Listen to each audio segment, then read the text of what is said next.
So yes, those wearables can be really beneficial. And I think even just getting more data, getting better understanding will help.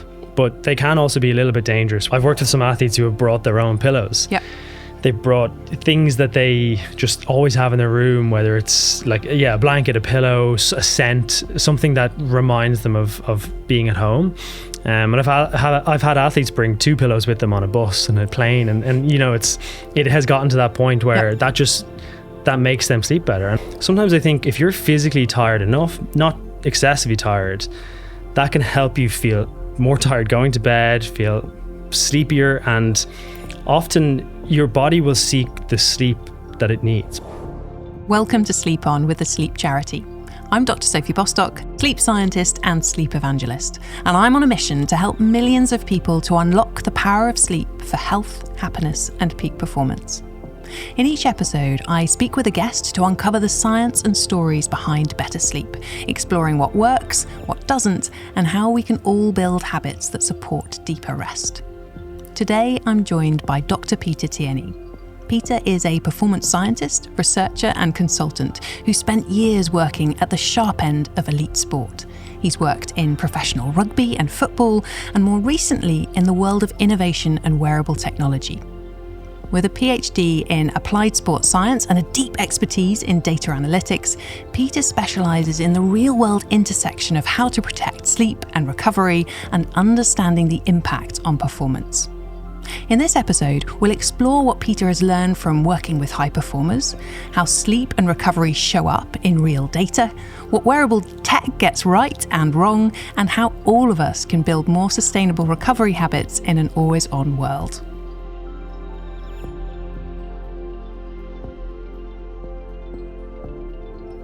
Dr Peter Tierney, welcome to Sleep On.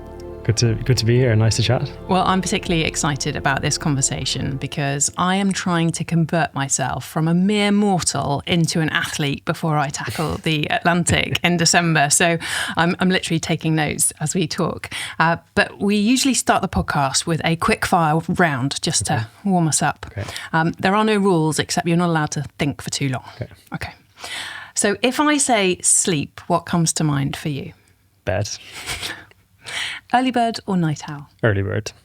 What's your favourite way to detach and unwind? Read. What's one thing you can't sleep without? Cold room. Nice. And where is the most memorable place that you've ever slept and why? We were away. I was away with my wife in Madeira recently, and we slept in this really cool dome, like Airbnb. So we're kind of on the cliffside, overlooked, and you can sleep without curtains. So that's probably the most recent one that I can recall. That sounds lovely. Yeah. And that's what sleep ought to be, right? It's these good experiences, hopefully. So for those people who haven't come across you and your work before, when I read your bio, sports scientist, performance coach, for people who have never worked in an elite sport environment, what does that actually mean? What do you do on a day-to-day type basis? Good question. I think even within sports science or a sports scientist is viewed differently depending on the sport you're in or the environment. And I think that's probably why there's some confusion for people who aren't in sport, because if people in sport can't agree on exactly what the role is, well, then of course it's going to translate to distraction and noise. Yeah. I think for me, I've always held hybrid roles. And what I mean by that is a mix of sports science and a traditional maybe strength and conditioning role. Right. So in strength and conditioning, that would be elements of programming, coaching in the gym, on the pitch in team sports, or coaching. And then on the sports science side of things, I think, research, dealing with data, experimentation, case studies, that type of stuff. So for me, sports science is really about trying to connect the dots between all of the different functions. And I find sometimes the sports scientists can live between different departments. So helping, if you're in a team sport, you might support and translate things from coaches to athletes to physical departments to medical departments. And I think the translation piece is a really big piece of trying to translate a lot of the science and the data to something that's meaningful to people and tangible. So what is the type of data that you've got in that environment? Because I think for people who don't track their daily movements, it's a bit of a black box. What is on that laptop when you see these analysts next to the pitch on a match, for example? Secrets. No secrets. I think it will depend on the sport, but in a team sport, for example, a lot of the data that a sports scientist will collect will be around physical data. So on the pitch in rugby or football or whatever it might be, it'll be metrics like distance, high speed running, and even things like heart rate during that time. You might compare the two of those. In a contact sport, maybe some collisions and other smaller, sharper movements like accelerations. And then I guess for an endurance-based sport, it might be more focused towards mileage and training load. And then there's things in the gym like bar speed, power, velocity, jump height, all of these. There's a lot. There's a lot out there. So a lot of the job of a sports scientist is really to cut through the noise and try sift through and find what is most important for the individual or the team that you're working with. So what one team works with might not be exactly the same as another team or an athlete. And I think that's a good sign. Okay, so we've got a lot of options in terms of data, and you've already said that different sports, maybe different things are important. I know that you've worked across rugby, football, running. Mm-hmm. Are there any common trends for the general public out there looking to improve their performance? What are some of the things that you consistently see are important for people who want to improve their performance? Yeah, well, one is just having a goal. So we spoke about this earlier on, is just being clear on what it is that you actually want to do. I think with a professional athlete or an elite level athlete, it's very clear because they're in a sport and they're professional rugby player or marathon runner, and they know exactly what their goal is. With some of us amateur athletes, to say us, myself included, you've really got to make sure you can define that. And the lines get a little bit blurry because I think most people who aren't professional athletes, but also including them, have health goals as much as performance goals, and hopefully they align. Sometimes they might veer off a little bit, but that's where I think some people maybe get confused. But I think one is just being clear on exactly what it is. But two, one of the things I say to people that elite athletes do really well is scheduling. And it's not that they're doing the scheduling, it's that they have other people that do the scheduling for them. And that to me is one of the hacks. It's maybe not as catchy or viral as some of the other things you'll see online, but just making sure that you have everything in your week accounted for. Yeah. And when I mean everything, I mean like blocking off sleep. Yes. Having eating windows in between work. And for an athlete, their schedule will look very different. It will be, gym session, preparation, travel, meals, refuel, training. But for an amateur or an everyday athlete, that will obviously have a big chunk of work. It might have commuting, it might have parenting, other pieces, but just putting it into your calendar at least gives you the opportunity to say, okay, where does my training, where do my things fit in? I'm nodding vigorously here. I think I recently came across the term Parkinson's law. I think it's this rule that, work in particular will always fill the time that you have available. And therefore, this concept of blocking out time is incredibly important. And certainly for me, as I'm trying to squeeze more training in, I am having to be increasingly strict with time. So I definitely agree with that one. Also thinking about like working with high performers. In any team, there's everyone's great, right? Mm-hmm. Everyone's really good. Is there anything that you see as a common trend that actually takes the really high performers another level above? I think a lot of them are talented, and then they couple that with really hard work, and they have probably some selfish goals. So even in a team sport, there will be some top players who have obviously a collective goal of winning a trophy or a tournament, but we'll also have, whether it's a layer beneath that or above that, some sort of individual goal, to be the best player in the world or the best athlete in X category. So I think that's probably the two things is that, but it comes back to what we said about just being really clear on their own goals and what your ambitions are, and just being completely dedicated to that. So they do have to make some sacrifices, and the elite athlete or professional athlete, they have a lot of really nice things, and a lot of them get paid well. Some of them don't, but a lot of them get paid really well. But they do actually also have sacrifices they make in terms of, they don't see some friends and family for a long time. They miss out on social events. They do have stresses that are different to an amateur athlete or an everyday athlete, but they do have stressors at the same time. Yeah, I think that's a really important point. And as we come on to, I want to talk about sleep specifically, we're everyone is constantly trying to juggle all the things that they have to do during waking hours. And increasingly, we're told sleep's really important as well. And so there's always this battle with prioritization. From your experience, having worked in elite sport for over a decade, do you think there has been a change in the way that sleep is perceived in that priority order? I think it's a really interesting topic because, excuse me, I don't think that it wasn't not important over 10 years ago, but the focus on it certainly I don't think was there in my experience. And so we still would have educated athletes on the importance of sleep, getting 7 to 9 hours, but I think the advice was very generic. And also the ease of how we can collect some of the information now is much, much more advanced than what it was even 5-10 years ago. And so I think just by nature of that, it has certainly evolved also with our understanding as that is involved. Now, a lot of the research that's been done on sleep up until about 5-10 years ago has been on sort of like survey-based stuff. There's been some actigraphy research, but now with wearables, it becomes a lot easier to monitor. And I think then with team sports and athletes, and the accessibility of the data, it becomes a lot more apparent.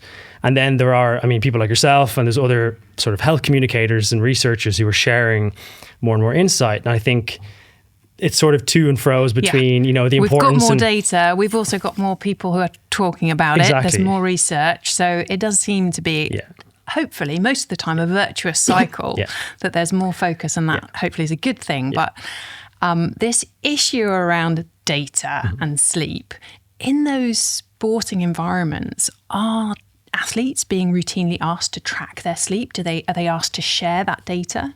Yeah, so I would say across the board, most of the time in team sports anyway, everyone uses surveys to assess subjective muscle soreness, fatigue, but also sleep quality and duration.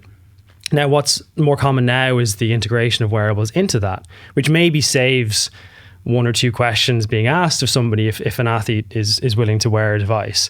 I think one of the challenges is still the integration piece. It's getting there. But for some team sports, for example, a few weeks ago, I had an athlete reach out to me on social media. He was asking me some questions about Whoop. So I see you're wearing one as well. And he had some questions around how to integrate the data into his sort of day-to-day recovery routines. And I got chatting to him, and he said he's a team sport athlete, and he said there were, I think, between 30 and 50% of the squad that he was in were wearing a Whoop or a wearable device. But the team that he was in weren't using the data as part of their performance systems. Okay. And so I think there's a little bit of friction that does happen sometimes where, you see big athletes have sort of deals and sponsorships with Whoop or other devices. And that might conflict with what is happening in terms of the team or the organization's management or performance systems. And so an athlete might wake up one morning and say, it might be the biggest training day of the week for the team, but then his wearable is saying, oh, you aren't recovered fully, you didn't sleep well. Your recovery is red, you should have a rest day today, and that totally conflicts with the plan. And that's a situation that I've had a few conversations with like practitioners and clubs and athletes, because it is happening more and more. So that's a challenge for everybody involved. What do you say when someone says that? The answer is really to integrate it. And I think on one hand, if you see that an athlete is using a wearable device and it's not part of your system, there's a few things, and I've shared some sort of ideas around this. One is, as a practitioner, I think you've got to harness their interests. And if someone's going out of their way to get this information on their own sort of money or resource, well, then it tells me that they're interested in sleep and recovery. It's important to them. Right? So then, okay, that's your in to a conversation. Yep. Okay, can I help? Do I also have a device? Can I sort of align with them and share some of my experiences, and then try to eventually integrate into performance systems? But it's a big puzzle, and we could probably talk for hours on a lot of not even just wearable integration, but even an example in team sports where we assessed sleep and I guess the chronotype, or at least the perceived chronotype of different athletes. So this is whether someone's an early bird or a night owl, what their natural internal rhythm is. And so some people or research might say you should orient your training around chronotype, and that's not incorrect. But logistically, it's actually very challenging. So in football, for example, a squad of 24 athletes, I had 8 athletes say they were morning type, 8 say they were an evening type, and 8 say they were neither. And so I'm completely torn. So how do we schedule training around that? So there are some things you can do, accounting for both groups, maybe offering some additional sessions at different times of day. But there, that's another challenge where some people, that was chronotype for an example, but some people then are very interested in data and some people are less so. And so do you blanket enforce that everybody uses a wearable? If they don't want to, some people like the information, some people don't. Yeah, so there's all these different... I wondered if it was mandated ever that people would wear these devices. And certainly I deal with people in the general public who are often very concerned about that data. And I'll sometimes say to them, if you're waking up worried about what your wearable says or it's intruding on your day, then take it off for a few weeks. Stop worrying quite so much about the data and try and get back in touch with how you really feel. But if that is an integrated part of the data that the coaches use, that could create an uncomfortable tension. It can do, yeah. And some coaches, I think this comes back to education around how to interpret the data properly, because I think some coaches can probably say, they might look at an athlete they're coaching and say, well, this athlete isn't sleeping properly. They must be going out partying, or like their recovery habits are really bad. But it may not be that. It may be that the athlete is struggling to sleep. It may be that they're not able to after performing. They're under stress. They've got other things in their life, family situations, that kids maybe that are forcing them to stay awake. And so it always does come back to that, like, proper context and interpretation of the data, which is a challenge because, up until recently, I don't think we would have put sleep data and sleep graphs and charts in front of an everyday person's eyes and said, okay, off you go, you interpret this. Yeah. You would have historically gone to a sleep lab and spoken to a sleep specialist or a researcher, and they would have helped talk you through some of the pros and cons or the do's and don'ts. Whereas now it's sort of been handed to everybody. DIY. And, some of the examples, even in sport now, there are some even wearables, heart rate, force plates, all of the different technologies that exist. There's always been a sports scientist or somebody who's there to analyze, make sure the collection is accurate, interpret, translate. And personalize it to your context. Exactly. But now, I agree with it. I think it's great to get it into the consumer's hands. But the challenge now is definitely, there's probably a gap in the accessibility versus the education around some of the metrics. So I was going to ask you if you thought that it would help from a population level if we just rolled out wearables for everyone. And what made me think of it, I was driving in this morning and there was an advert on the radio. There was a health insurer saying, join up to our program and we will give you a free wearable sleep tracking device, which sort of sounds like it ought to be a good thing. But I guess what is the downside of just rolling them out en masse? I've seen so many more ads like that as well recently. So it is becoming more popular. I think the answer is like yes and no. So yes, those wearables can be really beneficial. And I think even just getting more data, getting better understanding will help. But they can also be a little bit dangerous where, again, if people misinterpret some of that data or they're challenged by it, that can cause, anxiety around sleep. And exactly to your point, if people are worried about sleep scores and wearable metrics instead of just sleeping without that stress, that is a thing. I think the term is like orthosomnia, which has been kind of like popularized now, where people are so anxious around getting perfect sleep scores. So it is a big challenge. Have you ever come across an athlete who's experienced that, where actually the use of data has had a negative impact on their sleep? I think the athletes are usually representative of what they've been told. And so as long as the practitioners working with them are, one, saying the right things and also filtering some of the content that is on social media now, I think the athlete tends to just be a mirror of what they've learned from the people around them. I've definitely seen examples of, data being used like almost as not punishment, but in that way. Whereas, and I have had many conversations with athletes where they maybe have a wearable on their own, like their personal use, and they were not willing to share it with the team or the organization because they were fearful of someone maybe viewing some of their bedtimes if they were... Well, it's very personal, isn't it? This is following you literally into your bedroom. You wouldn't want the general public to walk into your bedroom, and yet you're being expected to share data. I think that ethically that's quite an interesting challenge. So I do think there are ways as a practitioner you can navigate some of those. So for example, if an athlete doesn't want anybody outside of themselves and their partner to know what time they go to sleep and what time they wake up. They can still use wearable data, for example, to share sleep duration and sleep quality. You can block out the bed and wake times. The wearable device also, one thing I've shared with some athletes is that it's giving more than just sleep information now. It's giving actual like physiology and response to stress and recovery. So if that might be the metrics or the data that we focus on initially, and then talk about sleep as a secondary sort of outcome, and that maybe takes some of the stress or anxiety off around sleep. Less because pressure on what is your sleep duration or score. It's more oriented around, okay, have you recovered from yesterday's session?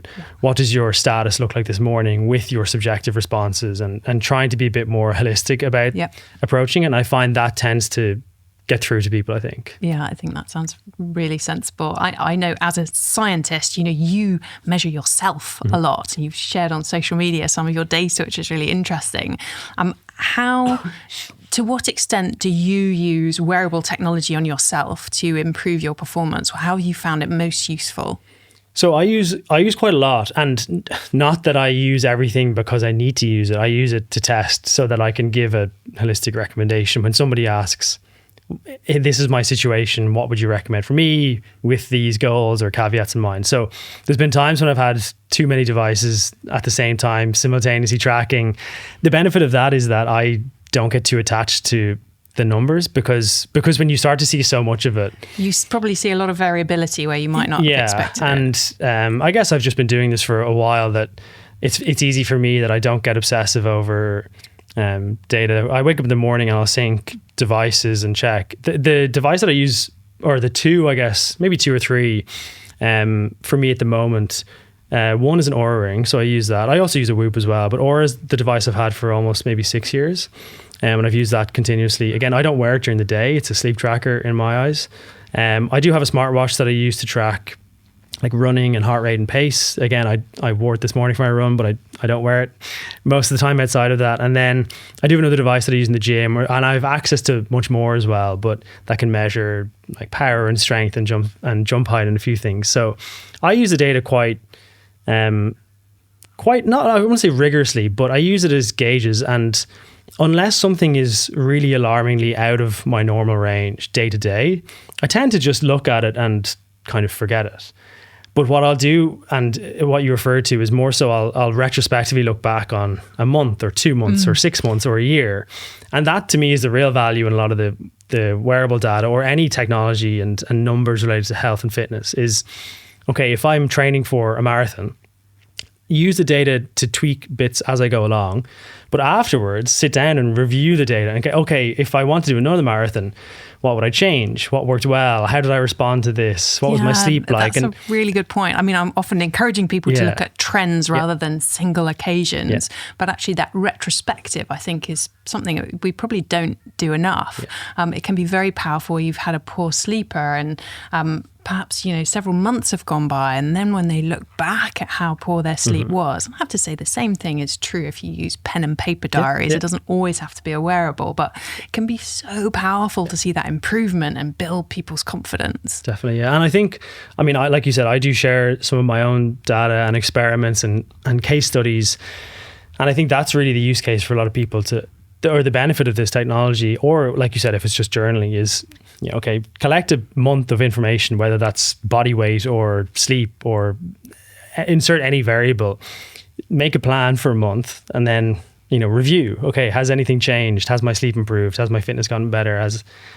Ask yourself some questions, and then you've got to ask yourself, okay, do I continue to maintain that improved behavior? And that's how I would go about sort of, I guess, self-experimentation. Now, the experiments are evidence-based, but, I think for an individual or somebody themselves to try something and to know if it's working, that's a good way to do it. It's very compelling to have that data on yourself. Is there anything else that you do? So let's say you encounter an athlete who is potentially underperforming, and you've got a suspicion that maybe late night video games or late nights have got something to do with it, but perhaps they haven't raised sleep as an issue. What's your way into getting somebody to reconsider their sleep habits? Yeah, so I have an example of this from football, and it's not me, it's a we, so some of my former colleagues as well. But we collected some sleep data, mostly from questionnaires. And after a period of a few months, we reflected or reviewed some of the sleep data, and we were looking at it to see, okay, were there differences in recovery or performance or whatever it was. But one of the strongest visuals that we reviewed and analysed and then shared back to the players and the staff, we split the group into those athletes that slept more than 8 hours and those that slept less than 8 hours on average. And we plotted their recovery from match day and the few days after a match. And what we saw was a really clear, distinct difference in how quickly athletes recovered and also how well they recovered back to sort of baseline or even above baseline. And so when we showed that to the athletes, they were immediately, I guess they connected with the information. One, because it was so clear and obvious that athletes that are sleeping better are better recovered, but also the data was on themselves specifically. Yeah. So it was on, the data was on their peers. And, within that group of 30 athletes, they were one of those data points. They could see a dot. That was them. Now we didn't name them, but they know that, okay, I know I'm in that group that doesn't sleep 8 hours. So to go back to to connect it to your question, I guess, is sometimes peer data can be one of the most powerful ways to influence somebody. Yeah.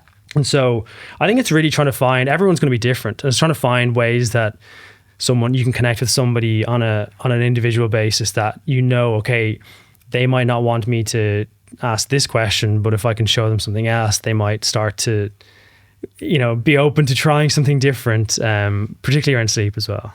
Yeah, I'm intrigued because particularly I think with teenagers, they are a population that's very often sleep deprived, and how I think sometimes parents ask me, how can I cut through to them? And my response is very often, what do they care about? If they actually are quite academic and they care about learning and memory, then I might talk about that. If it's sport, can we talk about sports performance? And for others, for adults, very often it's just like the feel, the emotional regulation that you have. But that's maybe a bit much for a teenager. Sure. Yeah. Another one of the obstacles that athletes have got is obviously travel, which can be huge, even if they're only traveling domestically. And this is an issue for a lot of people. What sorts of advice do you give to equip athletes who are traveling a lot? Yeah, there's two big things from travel that I think are issues for athletes. One is the sleep disruption that they can have, and you'll be more familiar than I will in terms of like the first night effect. And if you're sleeping away from home, that discomfort or the fear maybe that you have underlying in being in an uncomfortable environment or a different environment. Or even a comfortable environment. I think this is what surprises people, that they can go and stay in a luxury hotel and they may have the best mattress and the best pillow, but ultimately it's unfamiliar for their brains, and therefore there's part of the brain that kind of stays on alert. Yeah. So that is a big challenge. And, I've worked with some athletes who have brought their own pillows. Yeah. They brought things that they just always have in their room, whether it's like, a blanket, a pillow, a scent, something that reminds them of being at home. And I've had athletes bring 2 pillows with them on a bus and a plane. And it has gotten to that point where that makes them sleep better. And if that's something they want to do, well, then of course, I would support that. Yeah. So definitely a challenge. And I think even temperature can be a big component. You just get very used to being in your own environment at home, and hopefully most people have set that up for sleep success. So it's, cold, dark, it's comfortable, it's what they want. But what about when their partner wants something different? You mentioned a cold bedroom's very important to you. Hopefully your wife feels the same, because otherwise there could be some conflict there. We purchased a cooling device a while ago, an 8 Sleep, when I lived in Vancouver a couple of years ago, and it's definitely. Can you split? Is that one where you can split the temperature on different sides? You can control the temperature on 2 different sides. Brilliant. So we were relatively early adopters to that technology, thankfully, and it's brilliant. So that definitely does help, because my wife prefers it to be warmer, I prefer it to be cooler, and this means there's no arguments. Yep. Yeah, I think temperature in hotels is a pet hate of mine. I will often just walk in and immediately switch the heating off and maybe try and open a window. So temperature, I think that is a much neglected one for sleep. And I think, also with the travel piece that's challenging is just things that are out of control. So the amount of times that I've traveled and at the top level, no matter how much you can pay for things, delays happen, and you know, that's challenging, because also if you do travel time zones, but even if you don't, another anchor for athletes and people is eating times. Yeah. People get very used to eating at, you know, certain times of day, whether it's breakfast, lunch and dinner, and sometimes that can be something that throws an athlete or a person off, and then it can also affect their sleep, and then that can have some knock-on effects the next day. So for example, if you're traveling, even if it's not late night travel, if you travel over lunch, for example, and then you have to delay eating by a few hours, and then that affects eating later, and then that affects sleep. So there are just so many other factors that aren't even just related to overnight sleep. I think so much of traveling efficiently and restfully is about booking the time of travel. You know, I work with the corporate athletes, I suppose you could call them, high performers who travel a lot, and actually a lot of it is about speaking to the people who book their travel and saying, well, don't book a really early morning flight, because you're not going to sleep well the night before, and think about being able to have a full night of sleep when you arrive. It sort of sounds simple when you think about it, but a lot of us just go, oh well, when's the cheapest flight? I'll book that one. One of the other big challenges for athletes, especially when you're thinking about football, I think they often have matches which finish late at night. And this is relevant to the general public as well. You know, people will often ask, look, my only time for exercise is 9 o'clock at night. What impact does that have on sleep? And also, if they have got a late finish, what advice do you give them about winding down afterwards so that they can have a good quality recovery? Yeah, well, I would say to people, I advocate exercise over sleep, not exercise over sleep, but if we're being, you heard it here first. If we're arguing things on a sleep related podcast, if the only time for you to exercise is late at night, exercise, because if you don't exercise, that has so many negative consequences longer term than maybe some small disruptions to sleep or timing, whatever it might be. So definitely do your exercise. No matter if it's early in the morning or late at night. Now, if you can rearrange things to train in the morning, obviously that can be better for sleep. If you can do like lunchtime, where I feel like for a lot of corporate athletes, training at lunchtime is so valuable, because also then you don't have to consider break up the day. You don't have to consider like childcare in the evenings. Again, it doesn't affect sleep.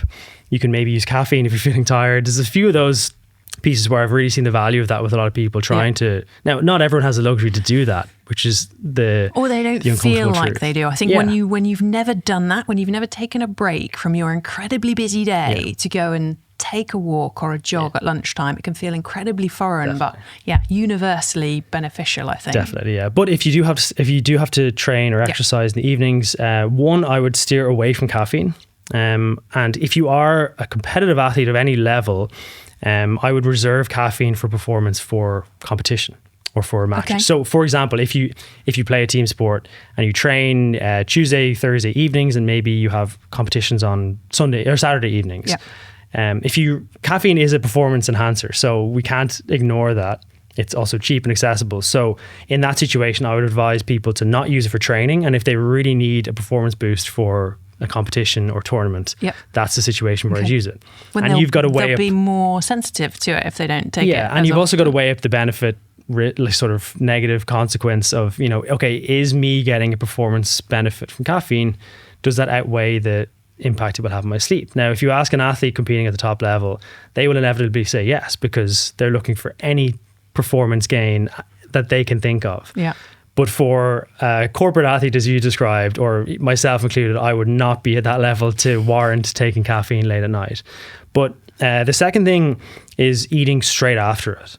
So just trying to eat, it doesn't have to be a huge meal, but definitely refueling, because I think there's a bit of fear that goes around now with like eating late at night and having an impact on sleep. And it can, but only if it's a really large, heavy meal. And there's also this other side of recovery and adaptation that you've got to fuel and refuel your body with carbs and protein and micronutrients. So for me, I would always recommend somebody, if they exercise in the evening, if it's very late, have a smaller, maybe like smoothie or something that's a little bit easier on your stomach to digest, but don't skip eating because you think it's going to have a negative impact on your sleep. Yeah, I think you're absolutely right. I listened to a podcast the other day about someone who specifically researched the role of protein before bed and perhaps taking a protein shake, and it didn't seem to have a disruptive effect. So you're right. You need the protein to recover, and hopefully it's not going to disrupt sleep.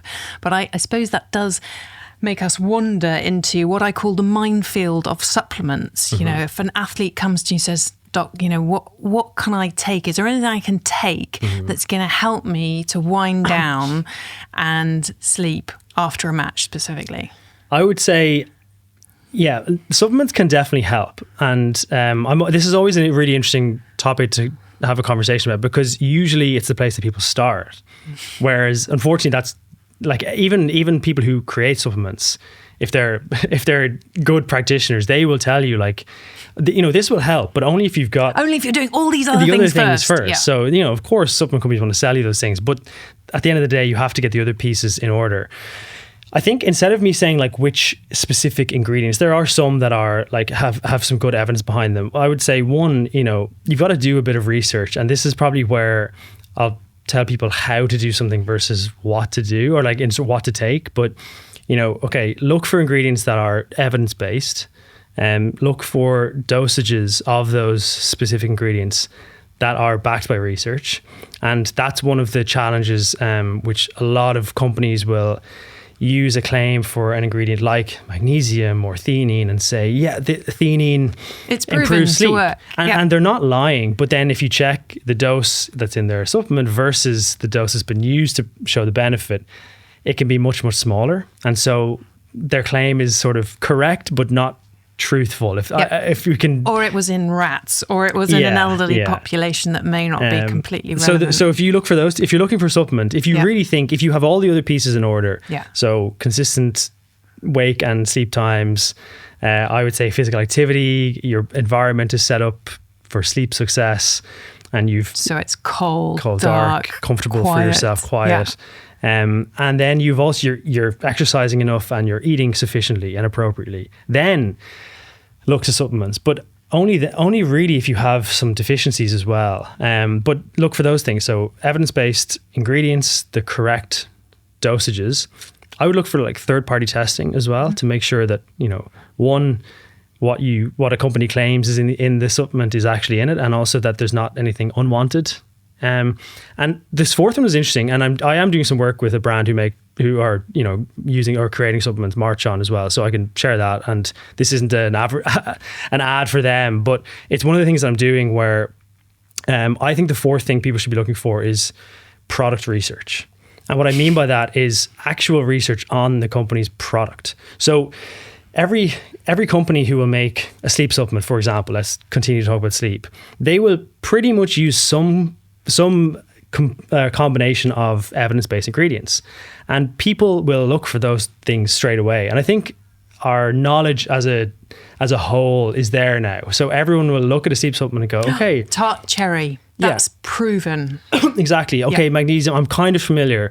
And then the next layer is, okay, is it the correct dose? We're probably not all there yet, but now the differentiating factor needs to be specific research on the combinations that the company is using in that formulation or format, and in the real world as well. So, you know, in the chaotic world that we have, can this combination of ingredients and dosages actually improve sleep? And you will probably know that not a lot of companies have been through that process. And I think it's an opportunity for companies to stand out and actually do that rigorous, randomized, controlled trial research. But there isn't a lot of it out there. So, you know, for a member of the general public who's just thinking, okay, I feel like I've got most of my ducks in a row in terms of sleep. And you said they can go away and do some research, but yeah, where do they start if they want to look at supplements? Or do they not start there at all? Do they actually just look at having a healthy, balanced diet with lots of fiber, balanced diet? You know, where do we go with I think food? Where people can start is, one, you've kind of alluded to it, is like, do you have a sleep problem? And again, this is one of the things that we asked athletes in elite sport. We didn't want to just assume everyone struggles to sleep. And when we asked a squad of athletes, there were maybe 20% of them who had some clear sleep problems.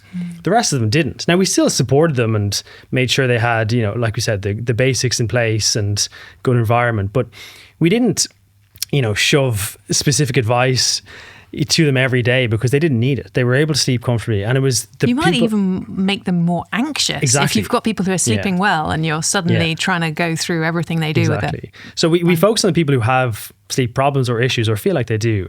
And so I think that's the question anybody listening has got to start with. Do I actually have a problem with my sleep? And marketing is very good these days and trying to convince people that they do, but maybe you're a lucky person and you don't. So you might not need to take anything. If you have decided for whatever reason yourself, or you've spoken to a coach or somebody who thinks you can improve your sleep, what I would do, and we kind of touched on it earlier on, I would review your last month of sleep data. So physiology and sleep quality, sleep duration. Excuse me. And if you've decided that X supplement is what you're going to go with for a month, I would take it for a month consistently. And after that month, I would then compare your month of sleep data or wearable data from when you're taking it versus the month before, and compare them. And have you actually seen a change? Because you can perceive a change that might not actually exist, but you can't alter your physiology or wearable data based on taking a supplement. Yeah. And so that's one of the strategies. Again, it's I'm trying to share the how to do things versus the what specifically to take. But that is advice that I would give to a lot of people, is do the case study on yourself. And I share some examples of that myself. So hopefully people can replicate it as well. No, I think that's a really great point. I'm smiling to myself because that's almost exactly what myself and my teammate have tried to do on a monthly basis. We've tried to test a different recovery scenario. So we started off with sauna blankets, for example, which I actually loved and did seem to have a small improvement on my recovery when I used them in the evening.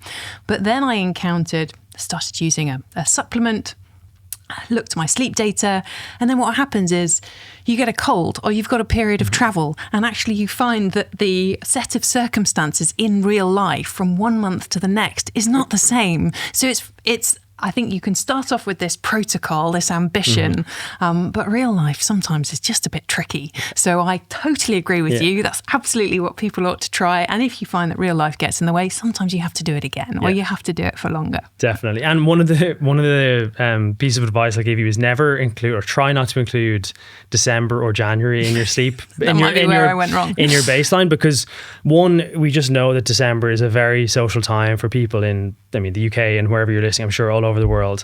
But also January then tends to be a month of rebound for a lot of people, where people abstain from drinking alcohol. They set out these really good intentions. So if you use that as a baseline either month, you tend to have skewed or potentially false results off the back of that. So I would usually recommend people use different months to try and experiment. And again, that's the nuance that I think people miss out on in terms of some of the social media content, because for us to discuss that takes a few minutes at least, if not longer.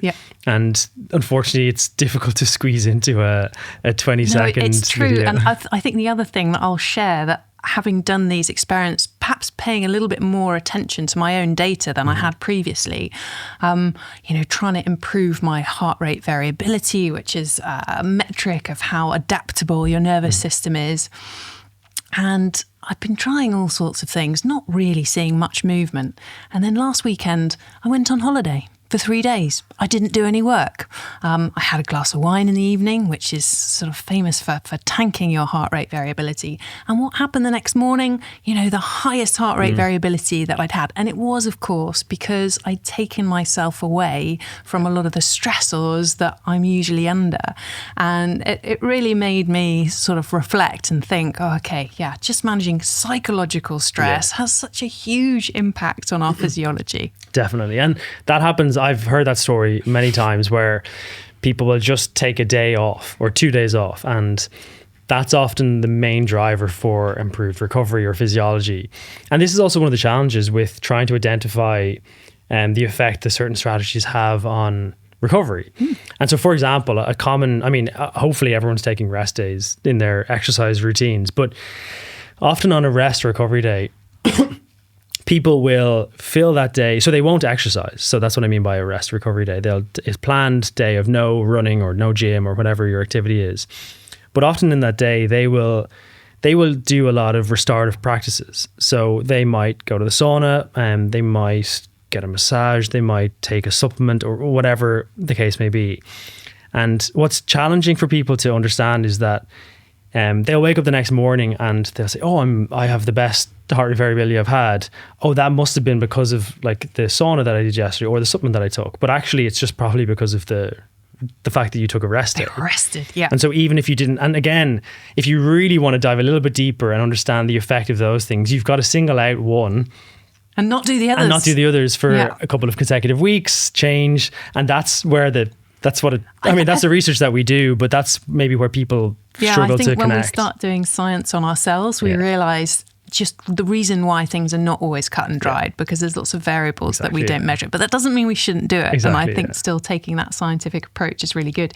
Now, you mentioned social media just now, and I have to ask you, I came across your profile on Instagram where you post some brilliant content, and social media is often the demon where sleep is concerned.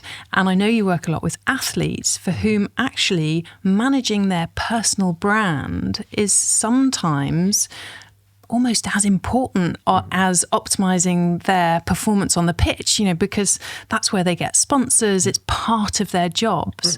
And I wondered, either for you or people that you've worked with, how can we manage our engagement to social media in a way that doesn't become overwhelming and doesn't ruin our sleep? Yeah, it's a challenge, definitely. And I have a good relationship, I think, with social media in that, one, I've met some amazing people. I've gotten some really cool projects off the back of it. I've had some good opportunities and I've learned a lot from it. I think it takes a bit of effort to curate your network in terms of, like, there are obviously some negative things and there are people who just like looking for arguments and stuff. And I think you just have to learn to ignore some of those things. I suppose the more successful you are, the more there are people almost trying to bring you down. So you do see that. But like I said, like 99% of interactions that I've had on social media have been really positive. I think for me as well, because I have, there's the content side of things for me, but also projects and other things that I do. And I've other fun, enjoyable activities that I do outside of that as well, that it's not everything for me, so it's easy for me to dissociate from it as well. I do think it is challenging because for me, I get a lot of ideas, or even whether that's for projects I'm working on or even content ideas, or just things come to mind for me like later at night, and I always want to like save them somewhere so I remember for the next day. And that can be challenging, trying to like wind down for me. I'm getting better at it. There is one device, again, I have no relationship with this, but I got recently, it's called Brick. So it's it's an NFC tag. So basically there's an app and you can tag your phone against this device and it blocks whatever apps you want. So if you're trying to do some focused work or you're trying to go into your room to sleep, instead of having to leave your phone out of your room, which for some people you might need it if you have like a kid's alarm. A lot of people will use the excuse, I need to be next to my phone in case somebody calls me. Whatever. So that I understand that. So then this allows you to block the apps that you don't need to be on. And the difference between this and other apps is that there's a physical barrier. So for you to unbrick your phone, which is the company's term, you actually have to physically go to where you've left the brick. Oh, wow. And so if you leave it in your kitchen, the temptation then to wake up in the morning to scroll or to look for things is not there. And I would have been guilty of that myself, not because I'm like doom scrolling, but if I have some messages that I've gotten or some emails, because I do some work in the States and all over the world that time zones are sort of not applicable, where I would wake up in the morning sometimes and just go straight on my phone.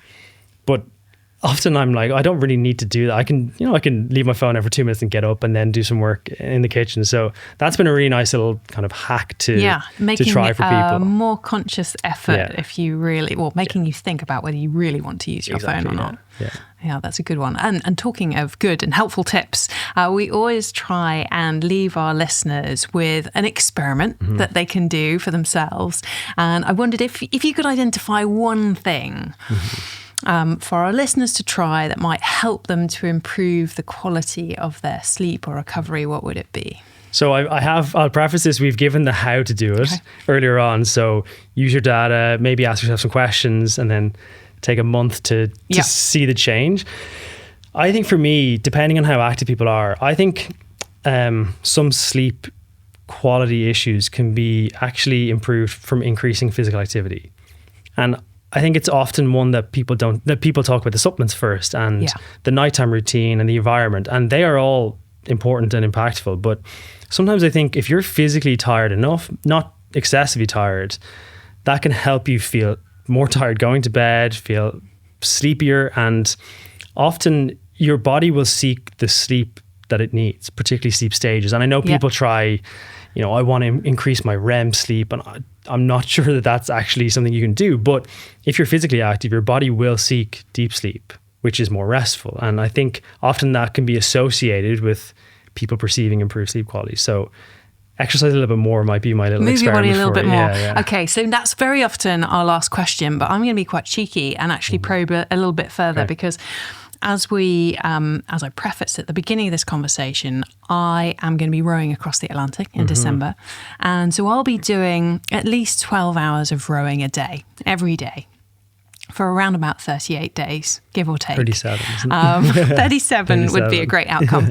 And so there is potential that I will be doing more exercise than my body would ideally like. No matter what training I do, I think that is going to be incredibly demanding.